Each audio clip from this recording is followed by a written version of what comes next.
창세기 본문을 갖고 강의를 한 지 작년 2월부터 지금까지 1년 6개월에 걸쳐서 창세기 본문을 다루어 왔습니다. 창세기 본문의 내용상 이제 오늘 마지막이고 다음 한 주간 창세기 전체를 다룸으로써 창세기 강의를 마치려고 합니다. 창세기 본문의 마지막에 오니까 야곱도 죽고 요셉도 죽고 죽음의 얘기와 장례식 얘기가 나옵니다. 어떠한 사람의 삶의 가치관, 세계관, 그가 어떻게 생각하고 살았는지를 알 수 있는 것은 그의 죽음과 그 죽음을 치르는 장례를 통해서 집약적으로 들어있습니다. 장례식은 한 사람이 어떻게 살아왔는가를 감출 수 없이 고스란히 드러나게 되어 있습니다. 때로는 장례식이 슬픔이다, 장례식의 주된 감정이 슬픔으로 알고 있지만 사실 많은 장례식 가운데는 많은 기쁨도 있다는 것을 봅니다.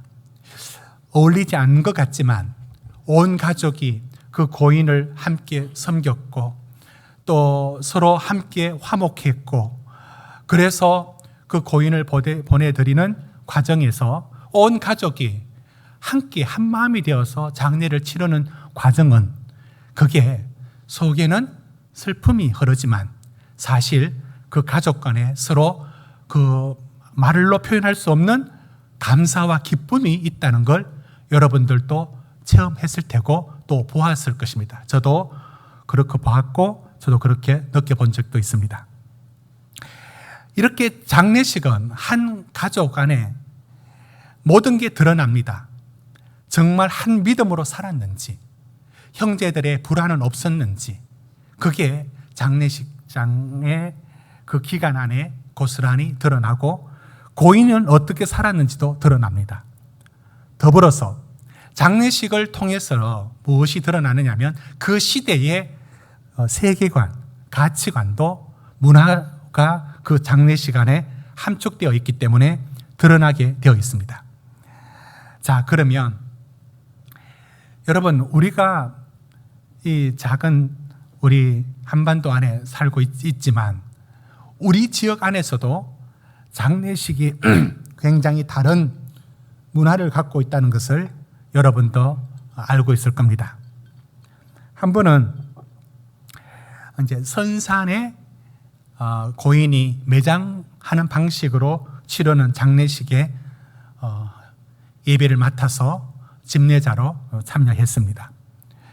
이제 통상적으로 이제 입관했던 것을 이제 와서 이제 넣고 취토하고 이런 순서 기독교식으로 진행하는데 제가 그때 갔을 때는 그 지역에는 지관이라 해서 묘지나 무덤 이런 부분들을 이렇게 방향이나 이런 걸 봐주는 사람이 있습니다. 이걸 지관이라 부르는데 지관이 나와 있었습니다. 그러니까 지관이 나와 있으니까 제가 먼저 하실 일들을 다 하라고 시간을 드리고 그 일 마치면 예배를 드리겠다 이렇게 했습니다. 그걸 기다리고 있는데 갑자기 그 관을 부수기 시작하더니 그걸 탈관이라 하더라고요. 탈관을 해서 시신을 도로 드러내어서 다시 그 석관, 돌로 짜여진 곳에 다시 넣는 것을 봤습니다. 저는 이 탈관을 별로 보지 못하다가 그날 이제 처음 탈관하는 걸 보고 좀 당황했습니다. 왜 이렇게 할까? 꽃 넣고 입관할 때 예쁘게 다 해서 다 넣었는데 그걸 다시 관을 부수어가지고 다시 드러내고 왜 이럴까 했는데 거기는 그런 식의 장례를 치르고 있었습니다. 장례에 대한 문화는 지역마다, 지방마다 다 다르고 예절도 다릅니다. 경상도 쪽에는 장례식, 결혼식도 마찬가지인데 가면 부의금을 내면 그 자리에서 부의금을 한 손으로 부의금을 받고 다른 손으로 금화비를 줍니다. 이 금화비가 아니고 가까이 있는 사람들은 적게, 멀리 온 사람은 좀 많게 해서 이렇게 맞교환하는 식으로 합니다. 그게 다른 지역의 사람들 보면 좀 이상하게 느껴지지만 저희들은 어릴 때부터 그걸 보아와서 당연히 장례 나면 이제 봉투를 준비하는 게 일과였습니다. 그런 지역이 다 있는가 하면 이 남도 쪽으로 가면 장례식에 그 홍어가 음식이 어김없이 나온다 들었고 저도 가서 그렇게 먹어본 적이 있습니다. 그 지방마다 닿는 여러 가지 문화가 장례식에는 고스란히 녹여져 있습니다. 그런데 장례식에는 여러 가지가 반영되어 있는데 예를 들어 그 전남 진도에서의 전통 장례식은 장례식을 뭐 울고 그런 것이 아니라 잔치를 합니다. 그래서 한바탕 놀아보자 하고는 진도에서는 장례식 날 꽹가리, 북 다 동원해서 춤추고 놀고 거기 상주들은 이렇게 곱추춤을 추고 웃기고 또 진한 농담도 하고 이러면서 그 애도를 이런 식으로 표현하는 데가 있습니다. 지금도 그게 이제 문화재로 남아 있고 최근까지도 그 전통 방식으로 그렇게 하는 영상들이 나와 있습니다. 그걸 다시래기라고 부르더라고요. 이렇게 같은 장례식인데도 춤추면서 하는 방식도 있는 걸 보면 다양한 방식이 있습니다. 우리는 묘지, 무덤 하면 뭔가 좀 으시시한 이런 것으로 생각하고 있지만 뭐 영국 같은 곳에서는 그렇게 여기지 않습니다. 집 바로 앞에 정원에 얼마든지 가까이 생활 가까이에서 작은 무덤과 묘지를 두고 있는 것을 봅니다. 이런 내용들을 제가 말씀을 드리는 것은 장례와 죽음에 대한 의식은 그 시대의 많은 가치관과 세계관이 반영되어 있다. 이걸 말씀드리고 싶은 것이고 또한 한 개인의 삶이 고스란히 녹여져 있는 게 장례식입니다. 이제 우리는 같이 한번 오늘 두 사람의 장례식을 한번 살펴보려고 합니다. 두 사람은 누구냐면 한 사람은 야곱이고 또 한 사람은 요셉입니다. 먼저 야곱의 장례식을 우리 한번 봅시다. 여러분 50장 한번 보십시오. 50장. 야곱 50장 볼 때 바로 위로 49장 33절 끝에 보시면 야곱이 아들에게 명하기를 마치고 그 발을 침상에 모으고 숨을 거두니 그의 백성에게로 돌아갔더라. 이제 야곱이 죽었습니다. 이제 침상에 발을 모은다 하면 이제 돌아가실 때 몸이 굳어지기 전에 이렇게 손과 발을 이렇게 모으지 않습니까? 그런 데서 나오는 은유적 표현이라고 봅니다. 야곱은 이렇게 죽습니다.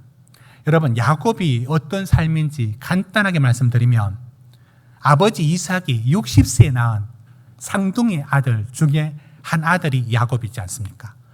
태어나서 형의 자리를 기대했고 아버지 사랑을 받지 못하는 야곱이 장자를 꿈꾸다가 결국 팥죽 한 그릇으로 에서에게 장자권을 빼앗죠. 그 일로 어디 가서 세월을 보내느냐면 도망가서 어머니 고향인 밧달 아람, 지금으로 말하면 터키와 시리아 어떤 한 곳일 겁니다.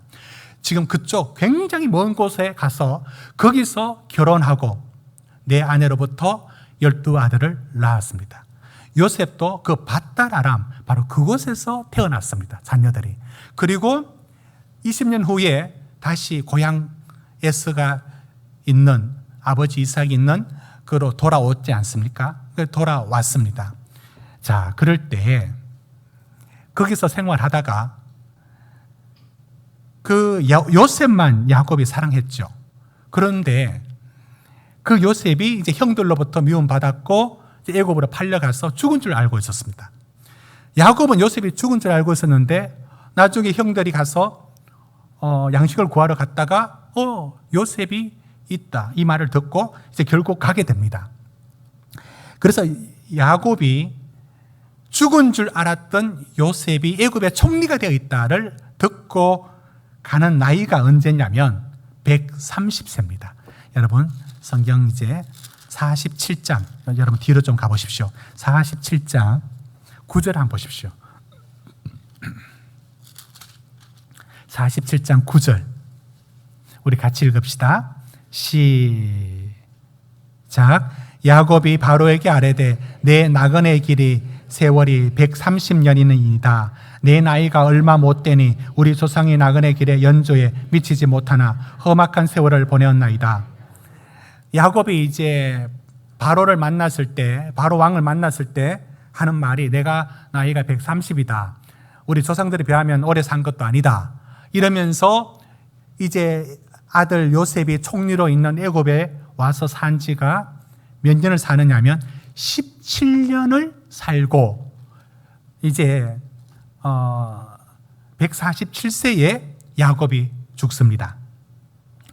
이제 그 야곱의 이제 그 죽음을 누가 장례를 치르느냐면 마지가 르우벤이지만 이제는 그 서열은 없어졌고 요셉이 여기서 총리고 모든 경제적인 부분을 담당하고 있으니까 요셉이 아버지 장례를 주관하는 상주가 되어서 아버지 장례를 치르게 됩니다.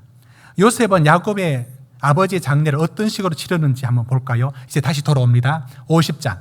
오늘 본문 돌아오십시오. 50장 2절 3절을 우리 같이 한번 읽습니다. 2절 3절 시작. 그 수종들은 의원에게 명하여 아버지 몸을 향으로 처리하게 하며 의원이 이스라엘에게 그대로 하되 40일이 걸렸으니 향으로 처리하는 데는 이 날수가 걸림이며 애굽 사람들은 70일 동안 그를 위하여 곡하였더라. 지금 요셉이 아버지 장례를 어떤 방식으로 하느냐면 애굽의 전통적인 방식, 몸에 향을 넣었다는 것은 미라를 만드는 겁니다. 미라를 만드는 방식으로 아버지를 하는데 그 처리하는 데만 40일 걸리고 장례하는 데 70일. 그러면 요셉은 왜 이런 장례를 할 수밖에 없었느냐면 본인의 지위가 총리입니다. 거대한 나라의 총리고 국민의 영웅이었습니다. 요셉은. 왜냐하면 그 흉년에 다 굶어 죽어가는 그 나라의 사람들을 살려냈기 때문에. 그러니까 존경도 받고 그 파로로부터 그 총애를 받을 수밖에 없는 요셉의 권세가 어마어마했습니다. 그러다 보니 사적으로 아버지 장례 치를 수 없고 이게 국장, 이 나라적인 장례가 되어서 아주 큰 장례식을 치룰 수밖에 없게 됩니다. 그래서 요셉은 아버지 장례를 그 애굽 방식의 전통 방식인 미라를 통해서, 그러니까 2절에 그 수종드는 의원이라 했으니까 이거는 장의사겠죠. 장의원에게 맡겨서 그렇게 만듭니다. 이렇게 한 이유 중에 하나는 애굽에서 이곳 가나안까지 가는 거리가 상당합니다. 어쩌면 요셉은 지혜로운 사람이라서 많이 생각했을 겁니다. 이 장례를 어떻게 치를까? 그리고 이제 바로의 눈치도 봐야 되고요. 또 국민들에게 바라고 있는 자기의 위치가 있으니까 이 모든 것을 다 감안을 했어야 했을 겁니다. 그런데 이 애굽 장례식의 방식을 받아들인 이유 중에 하나는 아버지가 유언을 어떻게 했느냐면 나를 내 고향 가나안 땅에 묻어달라고 한 거예요. 가나안 땅에 묻어달라. 여러분 50장 5절 말씀 한번 다시 읽어봅시다. 50장 5절 시작.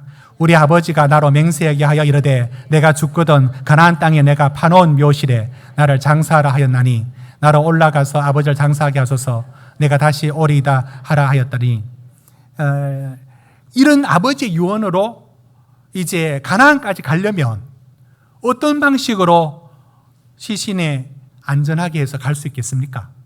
그러니까 미랍으로 만들어진 방법이 좋겠다라는 생각이 들었을 겁니다. 그래서 만들도록 했다라고 여겨집니다.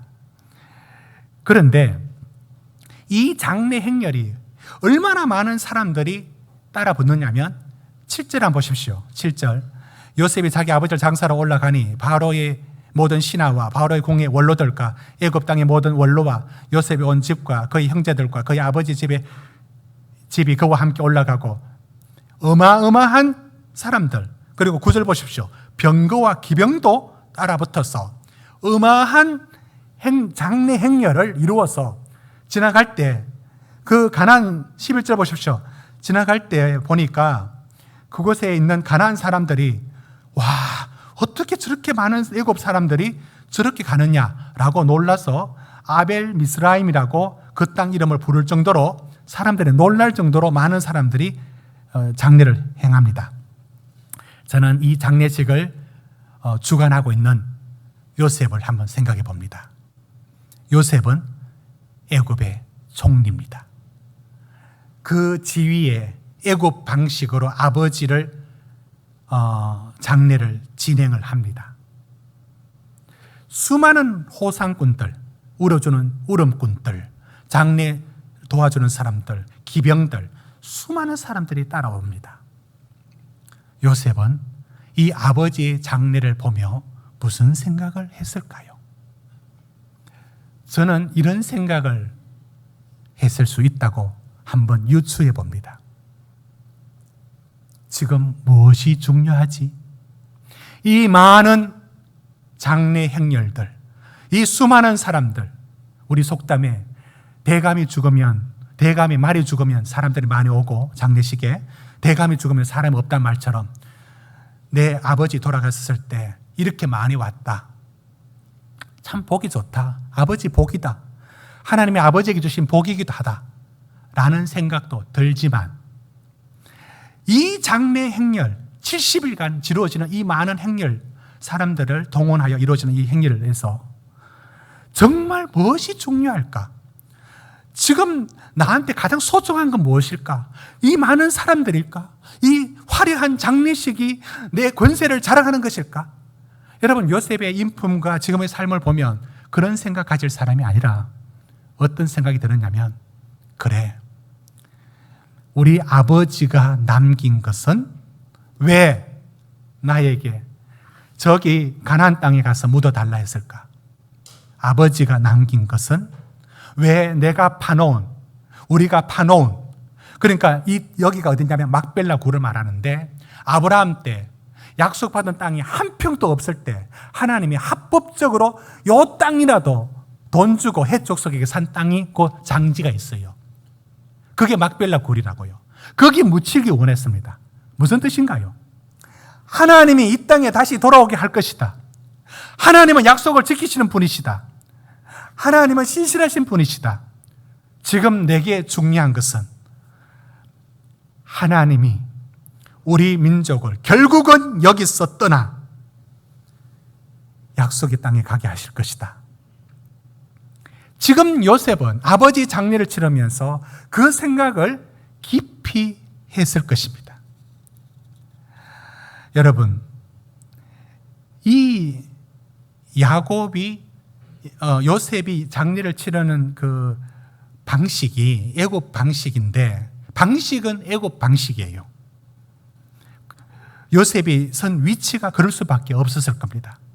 그 애굽 방식이란 것은 여러분도 알고 계시겠지만, 미라를 만들 때 이제 그 탐침이라 해서 좀 끔찍한 얘기지만 코로 해서 이제 뇌를 다 파내고 옆구리에 구멍을 내어서 내장을 다 내고 심장만 남겨둡니다.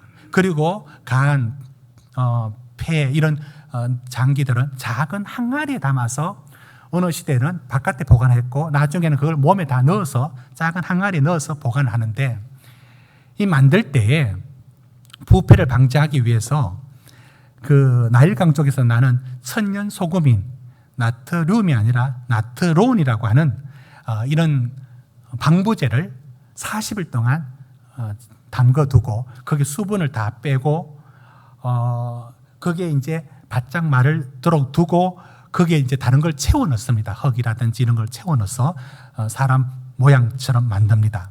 그리고는 아마포라 하는데 신약에는 세마포라 부르죠. 그거로 붕대 같은 것으로 둘둘 감아둡니다. 이렇게 하는데 40일 걸리고 거기에 온갖 그 방부제 효과를 내는 모략 같은 그 향을 몸에 많이 넣습니다. 자, 이런 전통적인 방식으로 아버지 장례를 치르면서 요셉이 오직 마음에 하나 갖고 있었던 생각은 이 어쩌면 화려한 장례, 거창한 장례, 이게 중요한 게 아니라 중요한 것은 아버지가 남긴 것, 아버지가 약속해 준 것, 우리가 장차 이 애굽에서 영원히 살 것이 아니라 가나안에 간다. 아버지가 내게 남겨준 것은 다른 게 아니다. 이 약속을 내한테 전해준 것이다. 이 생각으로 요셉이 아버지 장례를 치렀습니다. 무슨 근거로 그렇게 말할 수 있느냐? 이제 보시면 압니다. 요셉이 자신의 죽음과 장례를 맞이했을 때 어떻게 이 장례를 치르느냐를 보면 아버지 장례를 어떤 의미로 받아들였는지가 분명합니다. 이제 요셉의 장례를 한번 살펴봅니다. 자, 보십시오. 22절 우리 같이 읽읍시다. 시작. 요셉이 그의 아버지의 가족과 함께 애굽에 거주하여 110세를 살며, 여러분, 요셉이 애굽에 거주하여 110세를 살았는데 요셉이 태어난 것은 아버지 야곱이 에스를 피해서 밧달 아람에서, 쉽게 그냥 터키라 하죠. 거기서 태어났어요. 그리고는 아버지 돌아올 때 같이 돌아오지 않습니까? 그리고 17살까지 그 가나안 땅에 살다가 형들한테 애굽으로 팔린 게 17, 18살 때 이제 팔리지 않습니까? 그 후에 애굽에서 110세까지 살았대요. 그러면 계산해보면 한 2, 3년은 착오가 있을 수 있지만 93년은 110세 인생 속에서 90년 넘도록 애굽에서 살았어요. 우리는 요셉 하면 당연히 아브라함, 이삭, 야곱, 요셉, 하나님의 사람, 하나님의 백성, 이스라엘로 여기지만 그가 살았던 문화는 90년 넘도록 애굽에서, 그것도 총리로서 그 많은 일들을 감당하면서 살아왔습니다. 그런 그가 애굽에서 살아온 그가 애굽의 가치관, 애굽의 세계관 반드시 영향을 받았을 텐데 그가 이런 유언을 하면서 자기 장례를 치르라고 합니다. 여러분 24절, 25절인데 한번 우리 같이 읽어봅시다. 24절, 25절 시작. 요셉이 그 형제들에게 이르되 나는 죽을 것이나 하나님이 당신들을 돌보시고 당신을 이 땅에서 인도하여 내사 아브라함과 이삭과 야곱의 맹세하신 땅에 이르게 하시리라 하고, 요셉이 또 이스라엘 자손에게 맹세시켜 이르기를 하나님이 반드시 당신들을 돌보시리니 당신들은 여기서 내 해골을 메고 올라가겠다 하라 하였더라. 그래서 25절, 26절 보십시오. 자기를 죽으면 애굽 방식으로 향재료를 넣는 식의 그 방법으로 장례를 치르라고 합니다. 그런데 단지 나를 입관만 하고 우리말로 발인하지 마라, 하관하지 말라는 겁니다. 입관만 하라는 겁니다. 내 몸을 방부제로 넣는 처리하여 이게 해골이 되든지 미라로 남아있든지 그렇게 해서 그냥 보관관에 넣어 보관만 하고 땅에 묻지 말고 피라미드에 넣지 말고 다른 방식으로 매장하지 말라는 겁니다. 이건 정말 놀라운 얘기예요. 왜냐하면 그 당시 애굽의 사람들이 내세관, 어떤 꿈을 꾸었느냐면, 여러분 이집트의 그 피라미드는 여러 목적이 있었지만 주된 내용은 왕들의 무덤입니다. 수백 년 전의 역사는 자료가 없어서 모를 수 있지만 신비하게도 수천 년 된 4,000년 전에 이집트의 역사는 더 선명하게 알 수 있는 것은 고고학 때문입니다. 왜냐하면 그때는 이 비문으로 돌에다 글을 새기고 그림으로 표현을 해뒀는데 그들이 가졌던 그 어떤 신념, 내세관은 이러합니다. 사진을 한번 보여주십시오. 이렇게 나와 있습니다. 저게 애굽에 이제 그 있는 부조라 하죠. 벽면을 이용해서 얇게 새겨진 것, 부조 방식으로 되어 있는데 저 가운데 가장 1층, 2층, 3층으로 되어 있는데요. 가장 위에 풍뎅이처럼 생긴 게 바로 애굽의 태양신 라를 상징합니다. 그리고 옆에 그 코브라가 서 있고 그의 왕관이 서 있는 게 이제 이집트 왕권을 상징하는 것을 나타내고요. 두 번째 층에 보면은 무엇이 있느냐면 거기에 여러분 자세히 보시면은 두 번째 층 내려가기 전에 거기 새 모양이 있습니다. 지금 조금 이따 설명하고요. 두 번째 내려와서 배가 있습니다. 배가 있는데 이걸 태양선, 배가 이성에서 저성으로 갈 때 타는 애굽의 신들이 타고 있는 그 배가 있습니다. 저걸 타고 이제 다른 세계로 간다라고 믿었던 겁니다. 그리고 그 아래에는 무슨 형상이냐면 그게 바로 이 미라를 만들 때 다른 내장은 떼내지만 심장은 말려서 그냥 둡니다. 심장에 무게를 다합니다. 저울로. 그래서 그게 깃털보다 심장의 무게가 더 무거우면 뒤에 기다리고 있는 괴물 같은 것이 잡아먹어서 영생을 누리지 못한다 이렇게 생각했고, 그렇지 않는 영혼들은 영원히 산다라고 생각했습니다. 이제 애굽의 내세관은 크게 이런 형태를 취하고 있는데요. 한번 보여주십시오. 애굽의 내세관은요, 렌, 태어나면서 그 사람이 가진 이름을 말합니다. 바, 우리가 말하는 영혼을 말합니다. 카는 살아있는 생명의 힘을 말합니다. 그런데 죽는다는 게 뭐냐면 몸에서 카가 빠져나가는 것을 죽음이라 말합니다. 그런데 보통 사람들은 죽음은 끝이 나는데 그들은 어떤 생각을 가졌느냐면 이 죽은 몸에서 생명의 힘인 카가 빠져나가면 그 후에 위에 바, 영혼을 카가 바를 만나서 아크가 됩니다. 새로운 영원 불면의 존재가 되어서 살게 된다. 이런 뜻이고, 세우트란 것은 살아있는 모든 것은 그림자가 있다. 아마 저기서 영어 섀도우가 나왔는지는 모르겠습니다. 많은 아무튼 그런 식으로 설명을 합니다.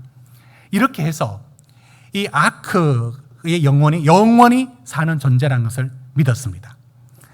그러니까 됐습니다.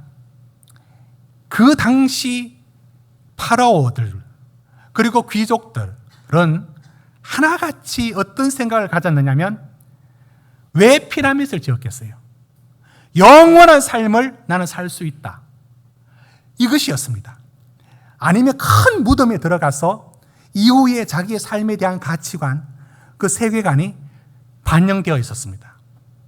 저는 요셉을 애굽인 요셉의 모습도 우리가 간과하면 안 된다 봅니다. 90년을 애굽의 문화 속에 총리로 살았던 사람입니다. 그런 그가 거기에 영향을 받지 않을 수가 있었겠습니까?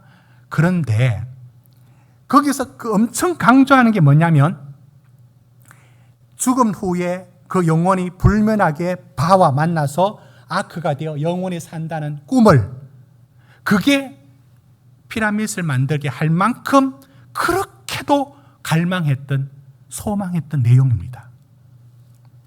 여러분, 그런데 요셉이 어떻게 그 모든 사람들이 기대하는 그 영생에 대한 그 애굽의 내세관을 갖고 있는 그 시대에 자기의 유고를 쉽게 말하면 방치하는 거잖아요. 내 유고를 땅에 묻지 말고 미라로 만들어서 그게 썩으면 뼈가 될 것이고 남아있으면 미라가 될 것이고, 그래서 그걸 해골이란 말을 씁니다. 이걸 그대로 두라고 합니다. 입관한 채로. 왜 그럽니까? 왜 그러냐면 내 발인은 출애굽하는 날 가져가라는 겁니다. 우리 민족이 반드시 떠나게 되는 그날 입관하라는 겁니다. 그날 발인하라는 겁니다. 그리고 그 이후에 가나안 땅에 묻히게 됩니다. 여러분, 출애굽기 말씀 띄워주십시오. 실제 모세가 출애굽할 때 요셉의 유고를 그 바쁜 와중에 유고를 챙겨서 가져갑니다. 피라미드에 들어있다든지 매장되어 있었다면 불가능했을 겁니다. 요셉은 어떻게 이렇게 선명하게 알 수 있었을까요? 우리 민족이 떠난다는 것을, 저기에 360년 뒤에 일어난 일이라고요. 360년 뒤에, 그리고 광야 시대 지나면 400년 후에 여호수아 본문 보십시오. 결국에 땅을 차지해서 돌아와서 세겜 땅, 그 가나안 땅에서 요셉이 장례를 치르게 됩니다. 어떻게 그걸 그렇게도 선명하게 알고 있었을까요? 단순하게 내가 죽으면 어디서 묻히고 싶다, 이런 식의 기소 본능에 의한 그런 말이 아닌 겁니다. 저는 여기서 요셉에게서 놀랍니다. 요셉은 아버지 장례를 치르면서 생각했을 겁니다. 우리에게 영원한 게 뭐냐고. 그리고 그는 자기의 장례가 돌아왔을 때, 자기의 죽음이 돌아왔을 때, 그 시대 모든 사람들이 어떻게든지 무덤에, 큰 무덤에 들어가서 영생을 누리겠다고 꿈꾸는 그 시대에, 그리고 그런 자격과 그런 조건이 다 갖춰졌던 요셉이 자기의 유고를 거의 방치하다시피 그냥 놔두라는 겁니다. 그리고는 내 유고를 어디다 사용하느냐면, 하나님이 이 땅을 떠나게 되어 가게 될 때에, 그때에 나를 옮겨가라고 말할 때 얼마나 하나님 앞에 요셉이 말하고 싶은 것은 인간으로서 영원히 살고 싶은 어떤 욕망이라든지 애굽이 말하고 있는 여러 내세관이라든지 그런 세계관 아랑곳하지 않습니다. 그것은 요셉에게 하나도 중요하지 않았습니다. 내가 애굽의 방식으로 장례를 치르든지, 여러분 10절 보시면 7일 동안 애곡했다 하죠. 이건 가나안에서의 장례 방식입니다. 가나안 방식으로 장례하든지. 여러분, 요셉에게 저는 혁명적인 그런 놀라운 사고를 봅니다.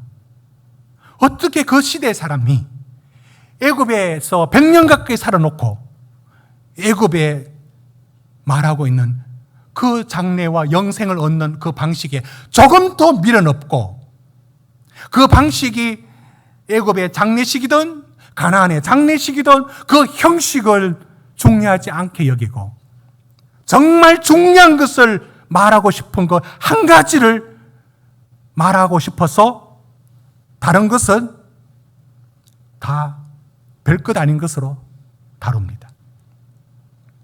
무슨 말을 하고 싶어? 그럼 이러고 있는 것입니까?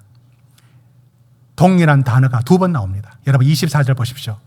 하나님이 당신들을 돌보시고 당신들을 이 땅에서 인도하여 내사. 25절 보십시오. 하나님이 반드시 당신들을 돌보시리니. 요셉은 우리에게, 후손들에게 말하고 싶어 합니다. 하나님 살아계시고 하나님이 우리 인생에 찾아오신 그 하나님은 너를 절대로 버리지 아니하시고 너의 인생 끝까지 책임지시는 분이시다. 하나님은 살아계신다. 하나님이 너를 돌보신다. 요셉은 자기 뼈를 갈아서 할 수 있는 모든 것을 동원해서 우리에게 전하고 싶은 것은 한마디입니다. 하나님이 살아계신다고. 하나님이 내 인생에 들어와서 너 인생을 붙들면 하나님이 너 인생 끝까지 돌본다. 그리고 하나님이 너를 향하여 위대한 계획을 갖고 계시고 너를 인도해 가신다. 이것이 요셉이 그토록 전하고 싶었던 것입니다. 사랑하는 성도 여러분, 우리는 죽음 이후에 우리의 삶은 어떻다고 생각하십니까? 천국은 여러분 실제 하는 무엇으로 받아들입니까? 아니면 위로와 그저 추상적인 개념으로 갖고 계십니까? 저는 야곱에게서 그리고 요셉에게서 천국은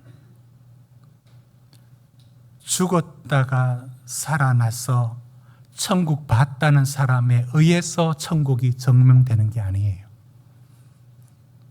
그런 간정책으로 천국 봤고 천국 가니까 이렇다 저렇다는 것으로 천국 설명할 거 없습니다. 그런 책 안 봐도 됩니다. 야곱과 요셉은 어떻게 이렇게 선명하게 하나님을 붙들었습니까?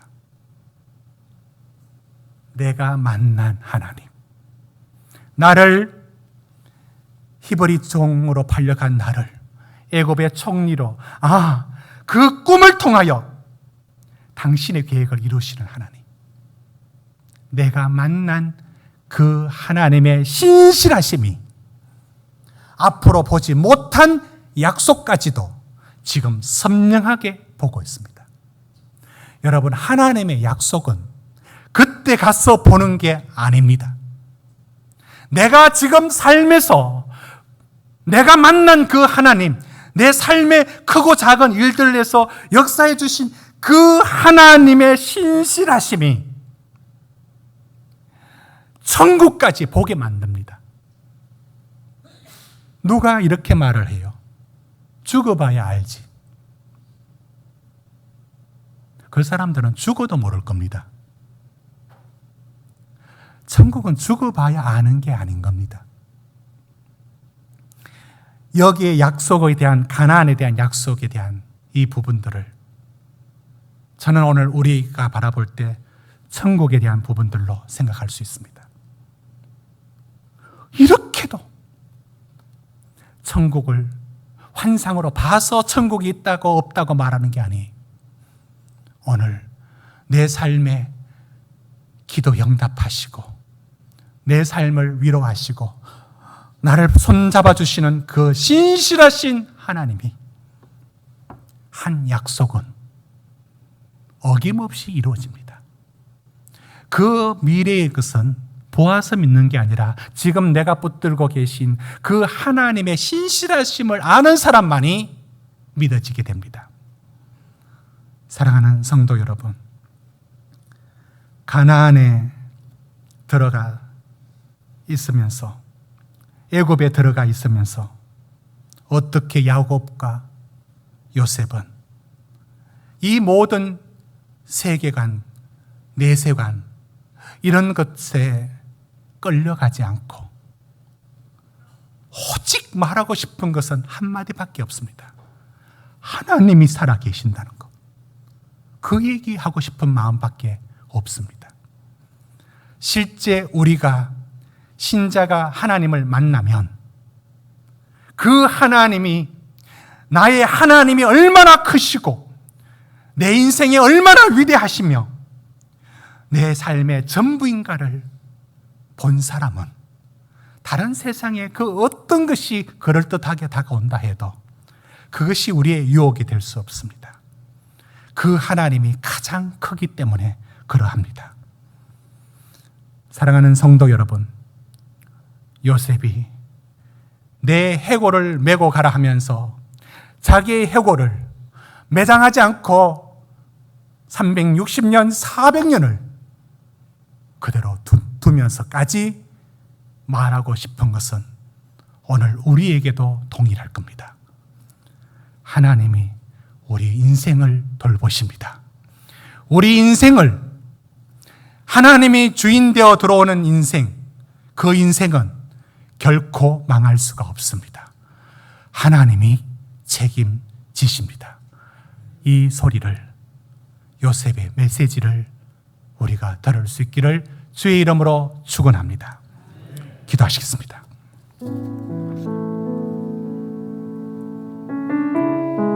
우리 같이 기도할 때 여러분, 천국은 죽었다 살아난 사람이 본 이상 체험이 아닙니다. 천국은 우주선 타고 가도 보이지 않습니다. 천국을 보는 것은, 그게 그렇게도 선명하게 볼 수 있는 것은 오늘 내 하나님이 살아계시기 때문에, 그 하나님을 신실하심을 맛본 사람은, 그 약속을 이루어 가시는 하나님을 본 사람은 앞으로 내가 보지 못한 세계까지 볼 수 있습니다. 우리는 죽음 이후에 요단강 건너서도 하나님이 우리를 책임집니다.